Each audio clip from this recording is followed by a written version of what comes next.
Il est 8h18 sur Europe 1 et avant de le retrouver avec les questions, témoignages de nos auditeurs au 39 21 à partir de 8h30, votre invité Sonia Mabrouk, c'est le député LR Éric Ciotti, vice-président de la mission d'information de l'Assemblée nationale sur le Covid-19. Bonjour Éric Ciotti. Bonjour.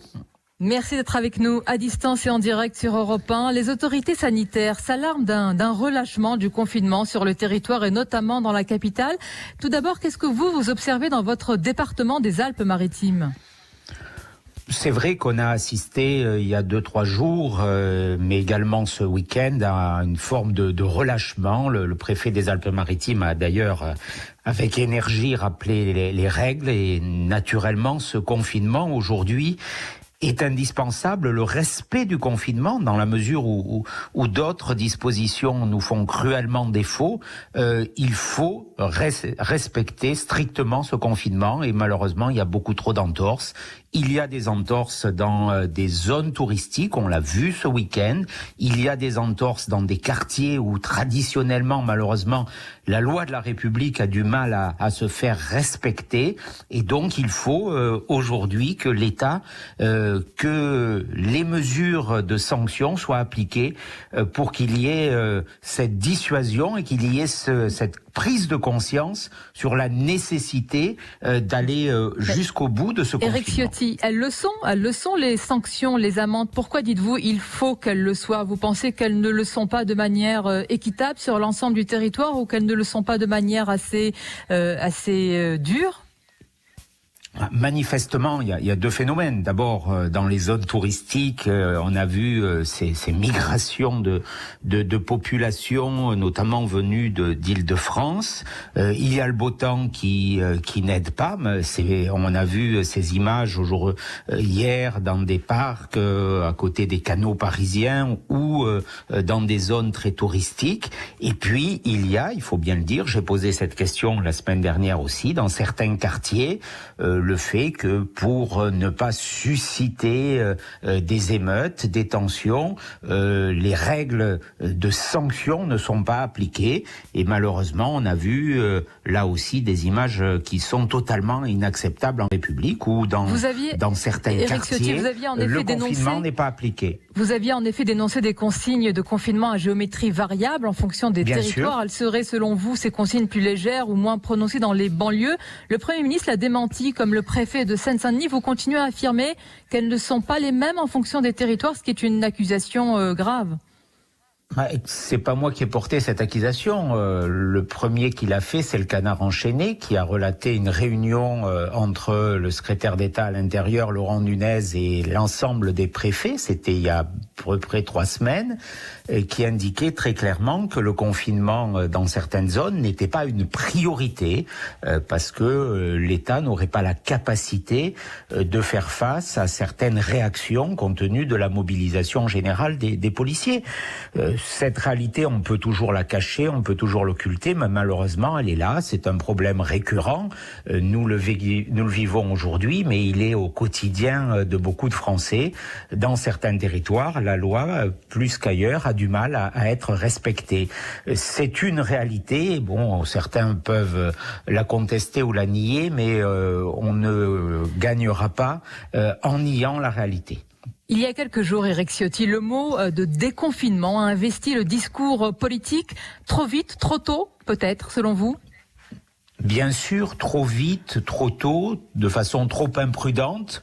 Aujourd'hui, il y a encore des bilans terrifiants et je suis un peu étonné qu'on multiplie des messages positifs alors qu'on a des bilans quotidiens qui dépassent les 500 morts, que les entrées en réanimation restent très très importantes.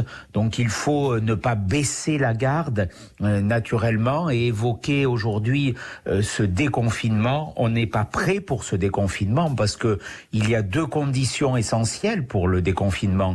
Il faut qu'il y ait des tests généralisés et des tests fiables. Aujourd'hui, nous n'avons pas les tests. On va en parler. Ceux que nous avons sont insuffisamment fiables. Et il faut qu'il y ait des masques pour tout le monde. Et nous n'avons pas les masques. Donc, dans ce contexte, parler de déconfinement me paraît constituer et relever une erreur Éric grave. Ciotti, l'opposition elle-même a demandé des précisions au gouvernement sur les hypothèses de déconfinement. Il faut bien prévoir cette phase également. Et c'est ce que je vous disais. Pour prévoir le déconfinement, il y a 2 étapes préalables. Il faut qu'on soit beaucoup mieux doté et beaucoup mieux armé en matière de tests, notamment de tests sérologiques. Et aujourd'hui, ils ne sont pas là. Et il faut naturellement, et on va sans doute revenir sur ce débat sur les masques, mais il faut que toute la population puisse bénéficier de masques. Aujourd'hui, même les professions... C'est la question, faut-il généraliser le port du masque si tant est qu'on en dispose suffisamment? Le discours officiel en tous les cas s'infléchit, mais le gouvernement se défend de tout revirement, invoquant le changement de doctrine des autorités scientifiques. C'est le cas? Je trouve que cet argument est un peu lâche, je le dis. Pourquoi lâche? Aujourd'hui, pourquoi n'y a-t-il pas de port de masque dans notre pays? Parce que nous n'avons pas les masques. Non seulement la population n'a pas les masques, mais les professions à risque n'ont pas les masques. Nos policiers, ceux que nous évoquions il y a quelques instants, ceux qui font les contrôles, n'ont pas de masques. Il y a les personnels des EHPAD qui n'ont pas droit au masque, en tout cas pas en quantité suffisante, pas au FFP2 notamment. Il y a des personnels soignants qui se voient contingenter les masques. Donc la réalité, elle est là.